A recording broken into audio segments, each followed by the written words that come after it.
आज का वीडियो अमित कुमार जी के नाम पे, क्योंकि उनका सवाल कमेंट बॉक्स में आईएमसी मछली किसको बोलते हैं सर, डिटेल में समझाइए। यही अमित कुमार जी का सवाल था, इसलिए इसी पॉइंट पर हम चर्चा करेंगे इस वीडियो में। दोस्तों, स्वागत है आपका मेरे YouTube channel fish farming and seeds पर। मेरा नाम बबलू सिंह, बिहार हाजीपुर के रहने वाला। मेरा मुख्य काम आपके लिए छोटी छोटी जानकारियाँ देना। जो नए मछली पालने वाले लोग हैं, काफ़ी कम जानकारियाँ इकट्ठा करते हैं वो, और स्टार्ट कर लेते हैं मछली का पालन। तो स्वाभाविक है, जब जानकारियाँ कम होंगी तो नुकसान होगा ही। साल भर 2 साल उनको सीखने में लग जाता है अगर बगैर जानकारी के वे मछलियों का पालन आरंभ कर देते हैं तो। दूसरा, हमारा मछली के बच्चे का काम होता है, हमारा मेडिसिन का भी काम होता है, और जेके फिश फीड का भी अपना काम है। जो लोग पंगास का पालन करते हैं या आपके एरिया में पंगास का पालन होता है और आपका खुद का होता है, तो वहाँ के लिए हम डीलरशिप भी आपको दे देंगे अगर आपको आवश्यकता महसूस होगी तो। तीसरा, एक जानकारी और हम आज के वीडियो के माध्यम से आपको देना चाहेंगे, खास करके जो बिहार के हमारे दर्शक हैं, हमारे सब्सक्राइबर हैं, व्यूअर हैं, उनके लिए, कि अगर आप मेरे साथ मिलकर के बड़ी मछलियों को सेल आउट करना चाहते हैं, यानी 6 कुंटल 7 कुंटल वाली पिकअप मंगा करके आप अपने एरिया में बेचना चाहते हैं, तो स्क्रीन पर जो नंबर दिखाई दे रहा है उस पर आप संपर्क करेंगे। मछली पालन करने वाले लोग बच्चे के लिए संपर्क करेंगे, जेके फिश फीड का डीलरशिप के लिए भी दिए हुए नंबर पे कॉल करेंगे, और मेडिसिन के लिए अगर आपके तालाब में पल रही मछलियां बीमार हो रही हैं, किसी तरह की बीमारी उनको लग जा रही हैं, तो आप भी कॉल करेंगे दिए हुए नंबर पे। हम मेडिसिन आपके यहाँ तक भेजेंगे। हम वीडियो को आगे बढ़ाते हुए, अमित कुमार जी का सवाल था कि आईएमसी मछली किसको कहते हैं सर, थोड़ा विशेष करके जानकारी दिया जाए। मेरे दिमाग में आया, यह कमेंट किए हुए थे वो, मेरे दिमाग में आया कि हो सकता है बहुत सारे ऐसे लोग होंगे जिनको आईएमसी के बारे में जानकारी नहीं होगी।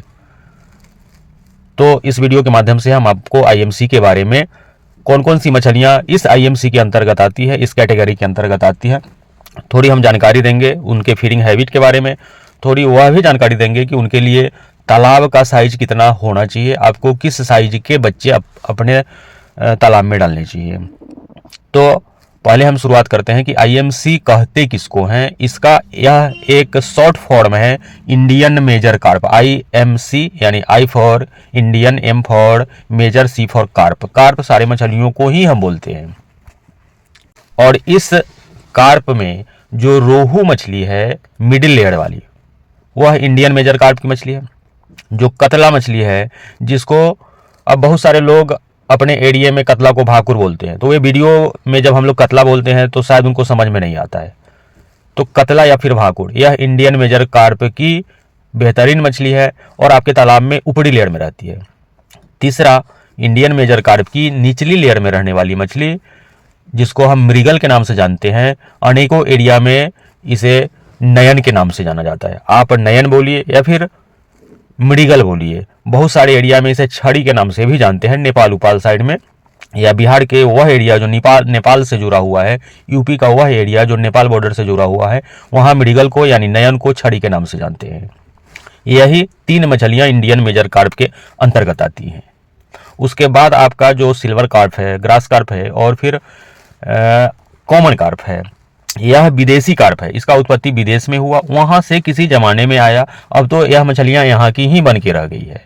फिर भी स्वाद के मामले में जो इंडियन मेजर कार्प है, डिमांड के मामले में जो इंडियन मेजर कार्प है, ऐसा विदेशी कार्प जो यह है सिल्वर, ग्रास और कॉमन, इसका उतना डिमांड नहीं है। और जब डिमांड कम है तो स्वाभाविक है इसका रेट ज़्यादा नहीं मिलेगा आपको। परंतु एक चीज़ हम दोनों में डिफरेंस जो पैदा करता है उसके बारे में हम आपको चर्चा करते हैं। दोनों मछलियों में, इंडियन मेजर कार्प में और ये जो विदेशी कार्प है, चाइनीज कार्प है, सिल्वर कार्प, ग्रास कार्प और अपना कॉमन कार्प, इस दोनों में कंपैरिजन किया जाए तो स्वाद में बेहतर इंडियन मेजर कार्प है, रेट हमको बेहतर मिलता है इंडियन मेजर कार्प का। परंतु ग्रोथ के मामले में, मछली जो बढ़वार का है उस पर अगर हम चलें, उस पर बात करें, तो सिल्वर कार्प का ग्रोथ कतला से भी बेहतर होता है। ग्रास कार्प का ग्रोथ रोहू से सीधा सीधा समझिए तो डबल होता है। उसी तरह से अपना इंडियन मेजर कार्प की निचली लेयर में पाले जाने वाली मछली मृगल, इसका भी ग्रोथ कम होता है कॉमन कार्प के बनिस्पत। मृगल से लगभग 2 गुना से भी ज़्यादा अगर साल भर का हम बात करें, मृगल अपनी 1 किलो होती है तो साल भर में यह कॉमन कार्प मछली 2 किलो हो जाएगी। अब आपको यह ध्यान देना है कि आपको अपने तालाब में इंडियन मेजर कार्प का पालन करना है, क्योंकि इसका ग्रोथ कम होता है, समय ज़्यादा लगता है, परंतु रेट आपको ज़्यादा मिलने वाला है। उसके बाद विदेशी कार्प, सिल्वर कार्प का ग्रोथ ज़्यादा होता है परंतु रेट कम मिलने वाला है। ग्रास कार्प का ग्रोथ ज़्यादा होता है लेकिन किसी किसी इलाके में रोहू जैसा रेट इसका मिल जाता है। उसी तरह से मृगल का ग्रोथ कम होता है, कॉमन कार्प का ग्रोथ ज़्यादा होता है, परंतु बहुत सारे ऐसे जगह है जहां मृगल और कॉमन का सेम रेट मिलता है। तो आपके अनुसार जहां से भी आप वीडियो देख रहे हैं, जहां आप बच्चे डालने वाले हैं, वहां अपना मार्केट रेट पता करिएगा, उसके बाद उसके अनुसार ही बच्चे डलवाइएगा।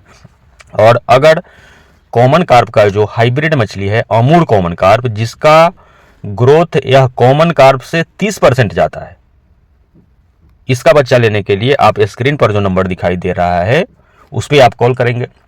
अगर ब्लैक कार्प वाली मछली का बच्चा चाहिए तो आप स्क्रीन पर नंबर देख करके कॉल करेंगे, हम आपके नज़दीकी रेलवे जंक्शन तक भेज देंगे। दूसरा कि जो लोग बिहार से किसी भी जगह से वीडियो देख रहे हैं, बड़ी मछली का व्यवसाय करना चाहते हैं, तो वे लोग भी कॉल करेंगे। वीडियो को ज़्यादा लंबा नहीं खींचना है। हमको आशा है कि अमित कुमार जी और उनके तरह के बहुत सारे लोग जिनको इंडियन मेजर कार्प के बारे में जानकारी नहीं होगी, पालन करने के लिए तो वे रोहू, कतला, ग्रास, सिल्वर, कॉमन सारा का पालन करिए, लेकिन उनको जब हम लोग वीडियो में बताते हैं, IMC बोलते हैं, इंडियन मेजर कार्प बोलते हैं, तो उनको समझ में नहीं आता है। तो आशा करते हैं कि यह वीडियो देखने के बाद वह डाउट आपका क्लियर हो गया होगा। बहुत बहुत धन्यवाद।